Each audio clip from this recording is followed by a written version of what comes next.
the knowledge that Yeah. the tradition knowledge that what are the signs that you may know will tell you what will be happening or what will the weather will be in a few hours or in a few days.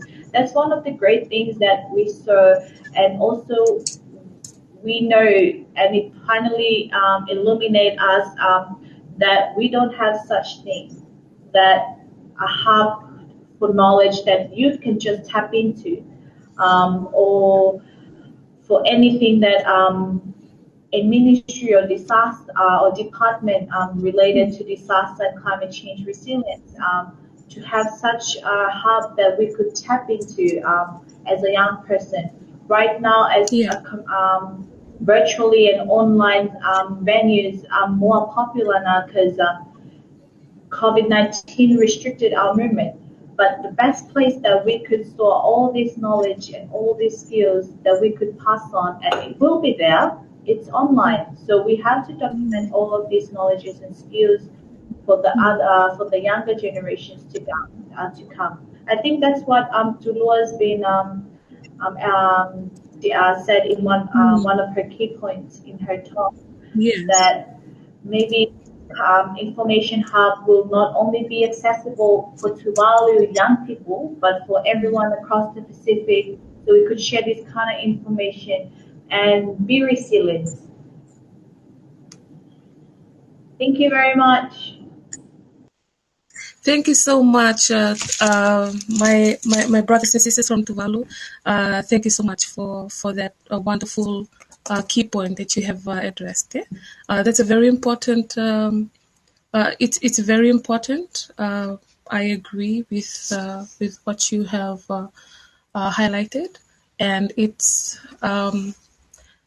I believe that would be a very great idea to build a youth hub of what has been already done, and especially for upcoming generations, where it'll be a platform where they can always relate to on how they can go about things. Take for instance, establishing their own drive, um, their own initiatives. Maybe some of the loopholes where they can uh, go through, that they can go things they can seem to complete the task much easier, because the hub will be there to assist them in this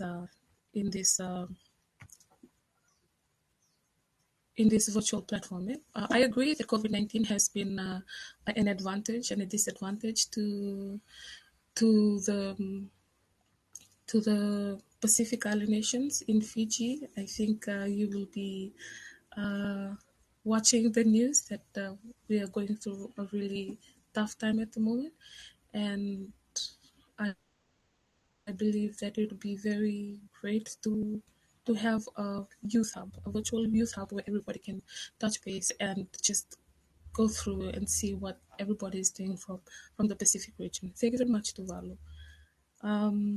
Anyone else? I see a hand here from Lemau. Yes, Lemau, a delegate from the IFRC. Hi, hello, Lemau. Welcome. Yeah, hi. Can you hear me okay? Now is hi. Yes, I can hear you. Thank you. So I'm just Go gonna ahead. ask you to repeat what we're currently discussing, because I had to help out with the other technical laptops to the team to join in the other three breakout rooms. So we have with me here this afternoon or this morning two of the representatives who are specifically working on information management and awareness in terms of COVID-19 and the recent Typhoon Surige that hit Palau. So I want them to reflect on it and report back in the next maybe 2 minutes. If you can just repeat what we're currently discussing. Thank you. Okay, Vinaka. Thank you so much, Lemau. I will gladly do that. So this is uh,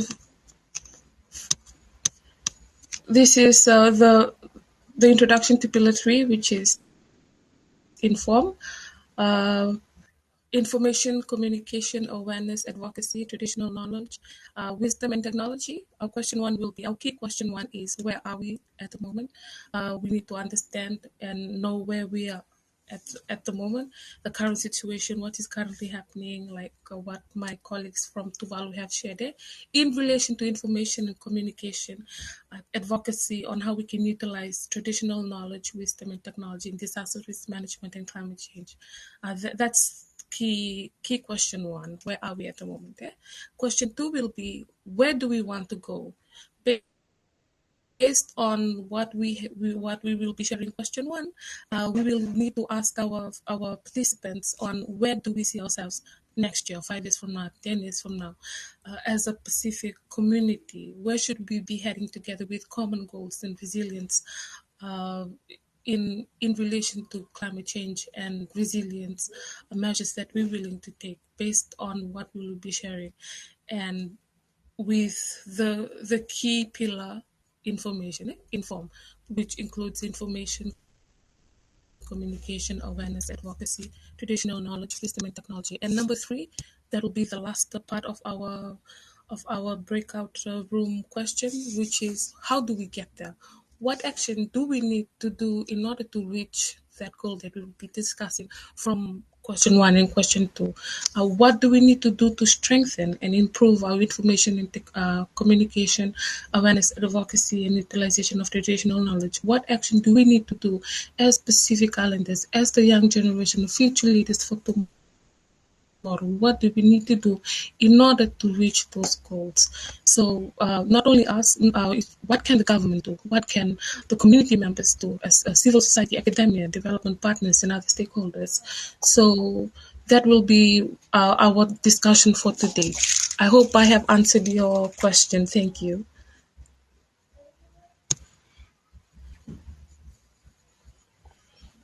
Right now, I'll give time to Fipe Tuitumbo. This is your time to address what you want to share. Thank you. Thank you, Charlotte, and Mbula, my fellow participants.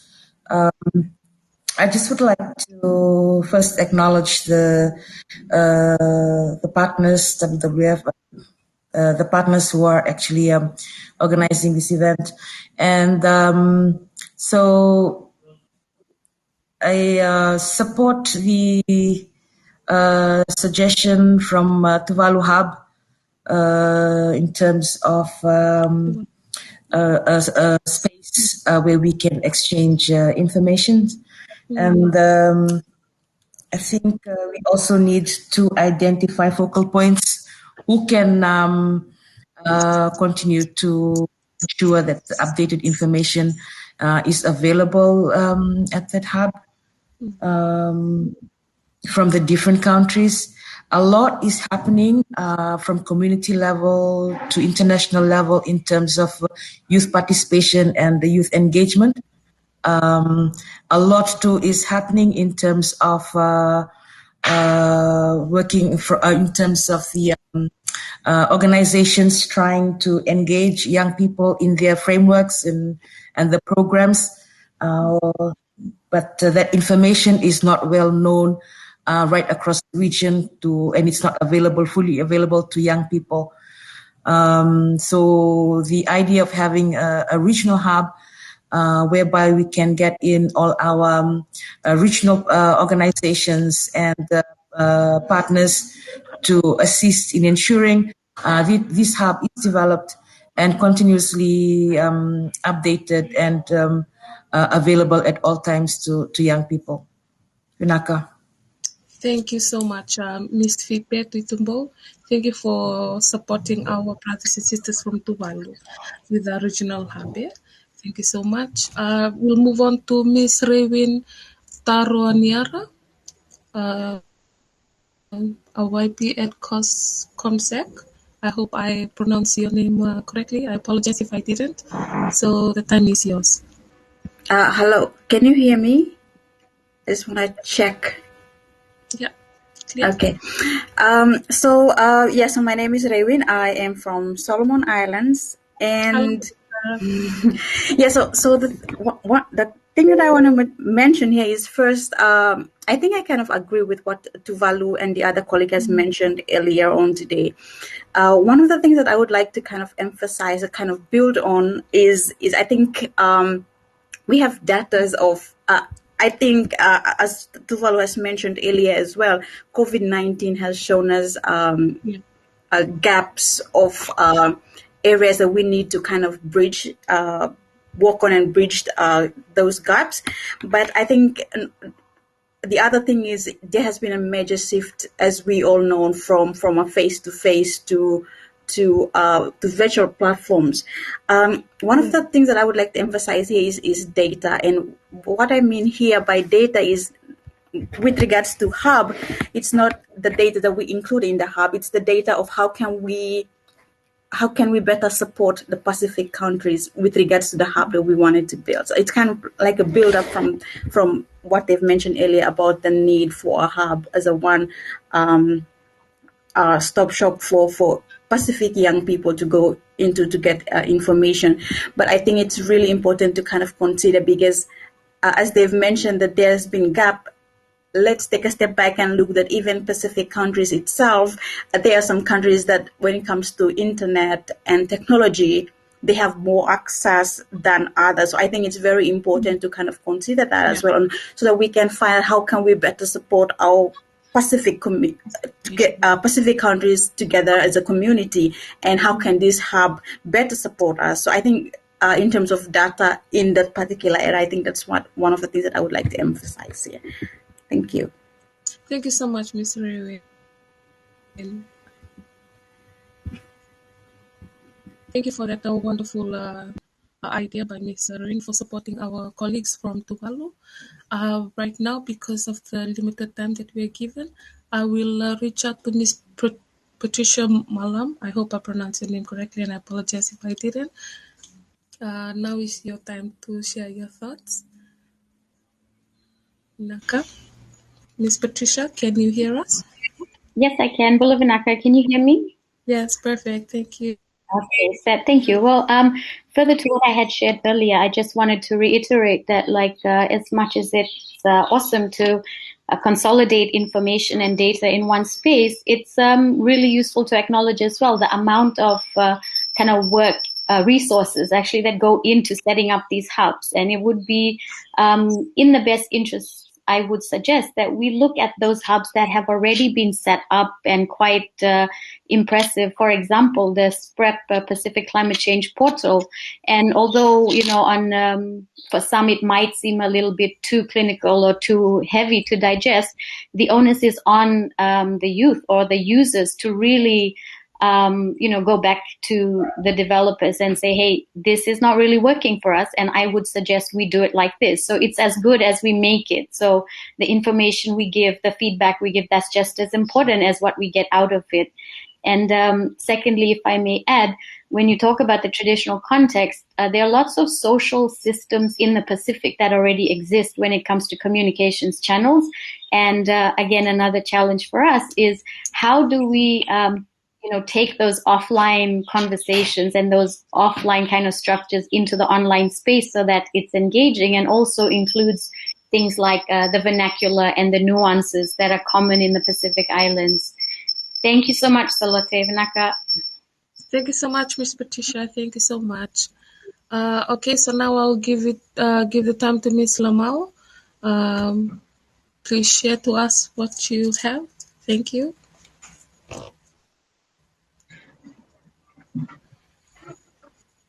Can you hear us, Ms. Lamau? Yes, I can hear you, but I cannot unmute myself. I'm sorry. I think you have the option to unmute yourself. I'm so sorry. Okay, but you can hear me, right? Perfect. All right. I'll just go ahead and speak on behalf of our youth that are represented here. And like I said, this is very, very informative. the role of youth in informing decisions when it comes to disaster preparedness and disaster resilience and all forms of resilience, really. I think COVID-19 has really taught the young people that they have not just a space, but they have all the tools that they have in place to make sure that they are part of the information channels. So the two that are here, one works with the awareness program, and she's responsible for designing what kind of information that is that can be attractive to her age group when it comes to the preparedness and what communities can contribute for community resilience. And it can vary from COVID-19 awareness all the way to a small disaster awareness. And I think the recognition has always been there, and we were just discussing that it's hard for young people to put a label on it, and the formal hubs that are set up may be sometimes a switch off to the young people. So once we formalize something, it then becomes a switch off, and they don't want to come because it's too formal for them. But when you see young people kind of generating these information themselves, then that's even more impactful than having to have a formal setting in place.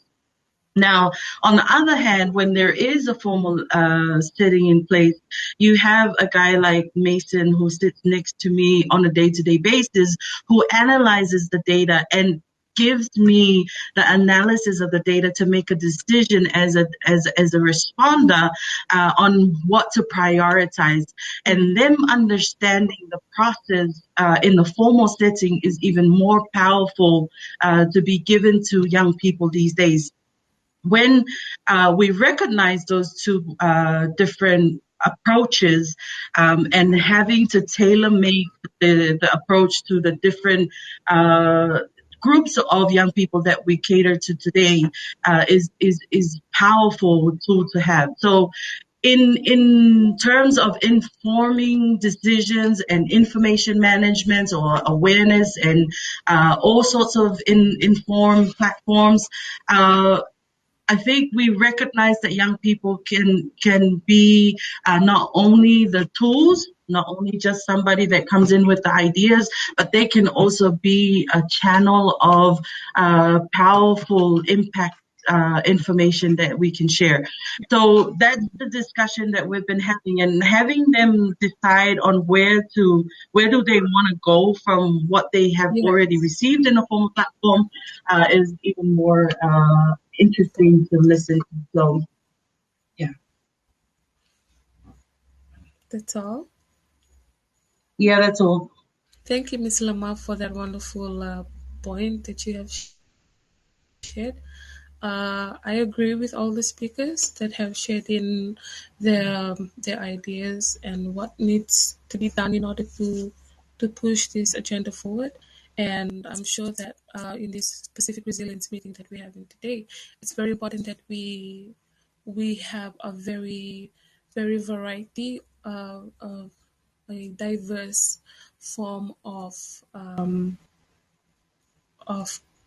information, not just from a particular area, but from all areas. What really triggers me is now the Pacific Islanders are in the forefront of the fight against climate change. What are we doing with our educational sector? So for me as an individual, what I really would like to see is in our educational system, if climate change can be, I know it's discussed as a chapter or as one of the weekly chapters that will be covered in the syllabus, but what about including it as a subject of if the education system can come up with creating climate change as a subject in school or something that needs, because when I want to study climate change, I finally get to study it when I'm as a postgraduate program in USP. And what what I'm trying to indirectly impose is, why not start at an early age, around about primary school? I know we started, the thing I started about climate change is growing up is the polar bears becoming extinct, melting of the Arctic and the Antarctic. But what about bring it down to the Pacific context? Since we're at the forefront, maybe have it as a subject that needs to be addressed. I mean, if we're targeting the youths, I mean the younger generations as they come up, and then maybe all this, our session as it says, we need to inform it. We need to be more vocal. We need to advocate. Then why not start at a very young age? Awareness programs. It will not be as um, as as a bigger impact if it was introduced into the education system at a very young age. I mean, it can include traditional knowledge, resilience, disaster risk management, disaster risk resilience. Why not start then? Okay, so we shall move on to our next point, which is where do we want to go from here? Where do you see the Pacific community heading, or what should we do to ensure that we are strengthening and improving information communication, awareness, advocacy, utilization of traditional knowledge, wisdom and technology in disaster risk management and climate change? Anyone?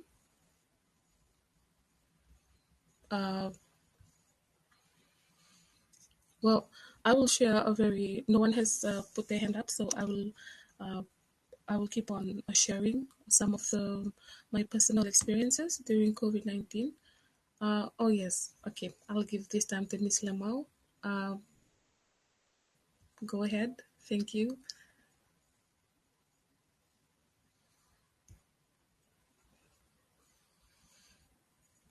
Hello, can you hear me? Yeah. Can you hear us? Can you hear me? We Miss can hear Lamau? you. Yes, we can hear you. So I'm going to have Mason, who is one of our information management, talk about his struggles on dealing with data management on a day-to-day basis, and then I'll add on like what are some of the if we want to know where do we want to go, we need to also know what the difficulties are when it comes to young people dealing with information and being informed on how they can contribute. So Yeah.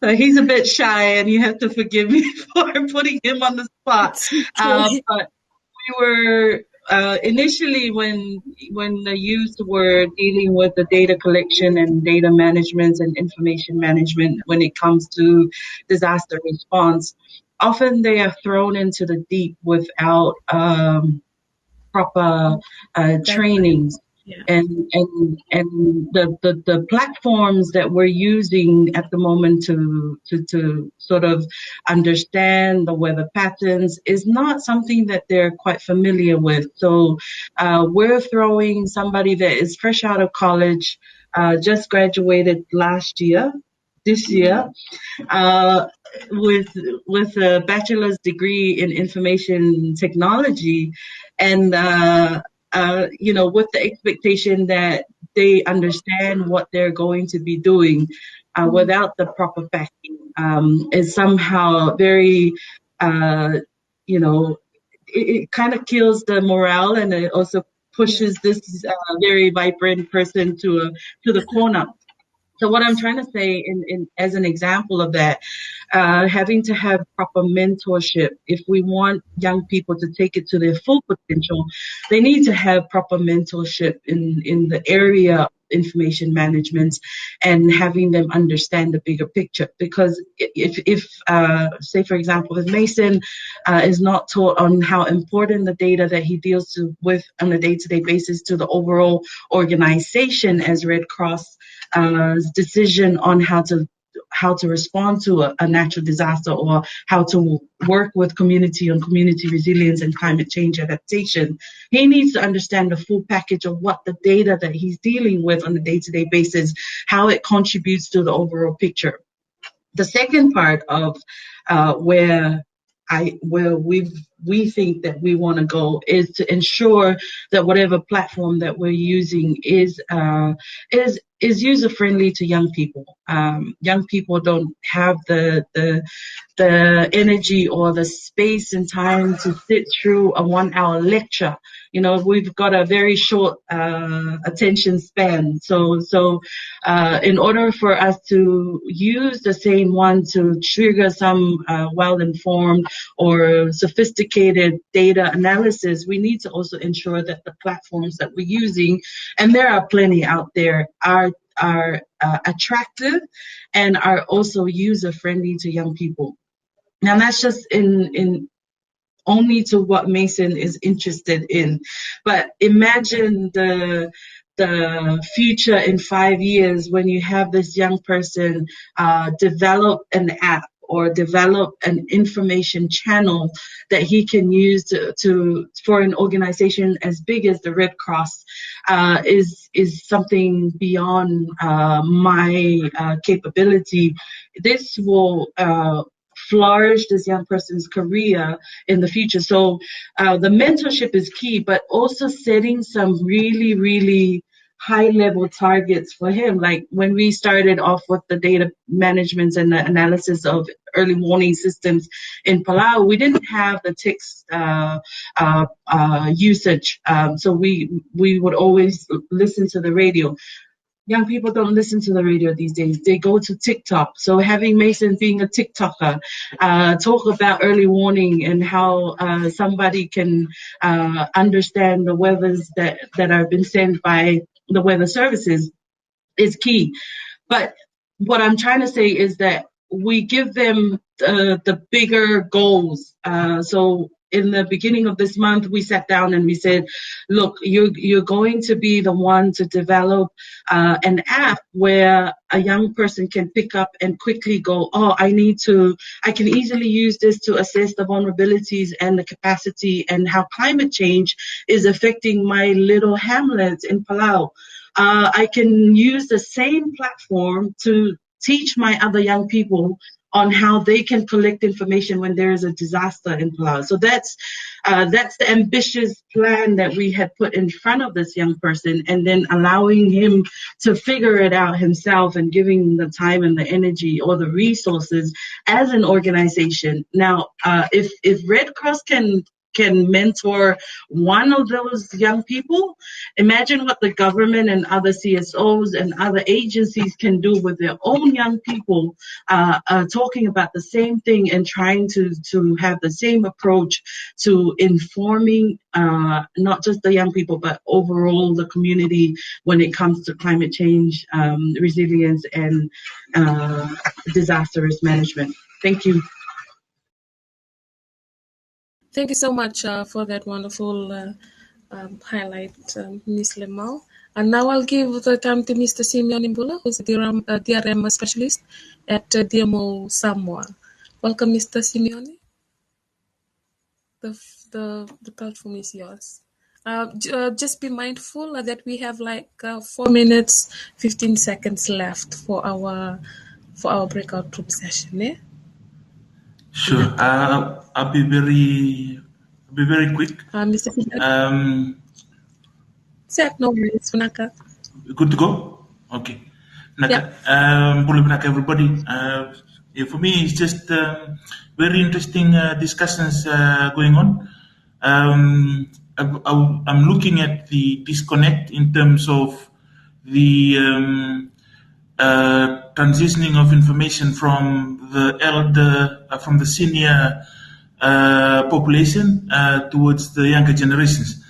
looking at how traditional knowledge have worked really well for our ancestors, and also for while we are growing up in the Pacific. And again, for us in the Pacific, climate change, we do not need to read a book in order for us to see the impacts, but we're like seeing it on a daily basis.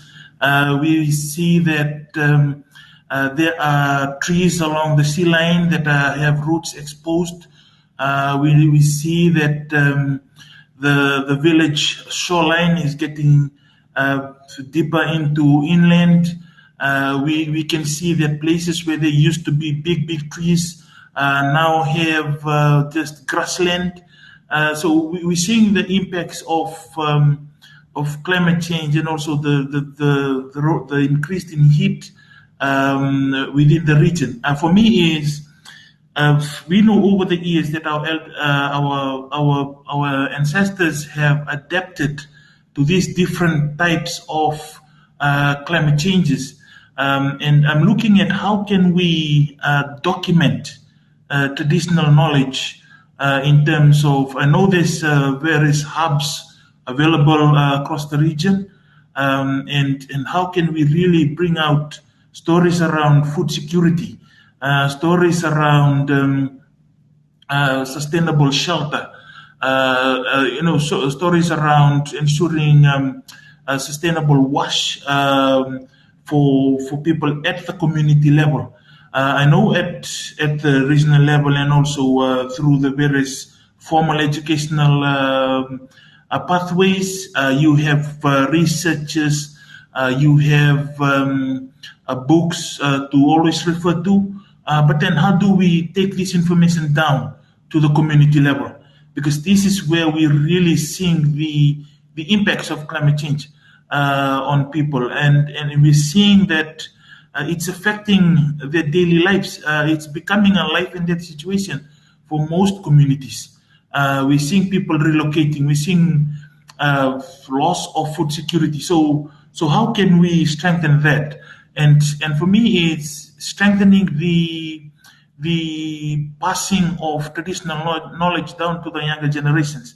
We're seeing that most young people are now growing up in urban areas due to the rural-urban drift that has happened over the years. And with that, they missed out on the evening sessions that most of us usually have with our grandparents, sharing of those knowledge. So for me, looking at what's the possibility of documenting these traditional knowledge in the various contexts of the different parts of the Pacific, and then sharing this knowledge with the younger generation, as you mentioned before, through the educational system, through integrating it into the curriculum, and then having a really Pacific sensed education products that can be used to strengthen knowledge for our younger generation. Less than 10 seconds left. Thank you so much for that. And we have less than 5 seconds. Thank you everyone for joining into this youth breakout.